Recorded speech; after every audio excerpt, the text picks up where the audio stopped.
हम सभी यही अपने अपने कार्य को लेके प्रण लें कि हम कहीं भी किसी भी स्तर पर हों, अगर हम नागरिक हैं तो एक सक्रिय नागरिक के रूप में, अगर किसी पद पर हैं तो अपने काम को ईमानदारी से और संवैधानिक तरीके से अच्छे से करें, ताकि जो स्वराज का जो गांधी जी का पंचायती राज में सपना है वो पूरा हो पाए। नमस्कार, मेरा नाम डॉली है और मैं गया जिला बिहार से हूँ। वर्तमान में शादीपुर पंचायत मानपुर प्रखंड में लगातार 2 बार से सरपंच के रूप में कार्यरत हूँ और वी द पीपल के साथ में लगभग 3 वर्षों का जुड़ाव है। बहुत ही बेहतरीन अनुभव वी द पीपल अभियान के साथ रहा है एक प्रशिक्षक के रूप में कार्य करने का। और चूंकि हमारा जो कार्य है वो ग्राम पंचायत से संबंधित है, जो ग्रामीण स्तर के वाद होते हैं उनको निपटारा हम लोग करते हैं। हमारी पूरी इलेक्टेड पंचों की जो पीठ है उसका निपटारा करती है। और अब संविधान की ट्रेनिंग देकर जो हमारी कार्य प्रणाली है उसमें भी अंतर आया है।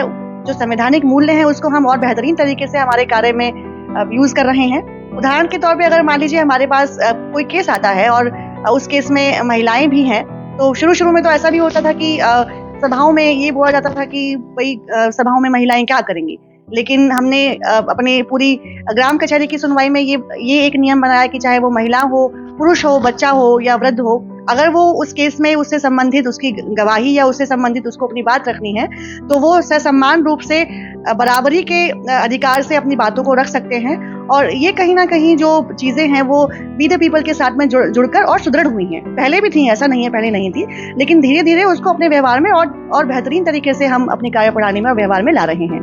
और जो गांधी जी का जो स्वराज का जो सपना है, जो हमारे आर्टिकल 40 में जो संविधान का जो अनुच्छेद 40 है उसमें राज्यों को जो स्वशासन की व्यवस्था की जो स्वतंत्रता दी गई है, जो संवैधानिक अधिकार दिया गया है, वो तभी अच्छे रूप से हो पाएगा जब हम सभी लोग और आम जनता अपने अधिकारों के बारे में जागरूक रहे, अपने अधिकारों के बारे में लड़े, खड़े हो और न केवल अपने लिए, दूसरों के लिए।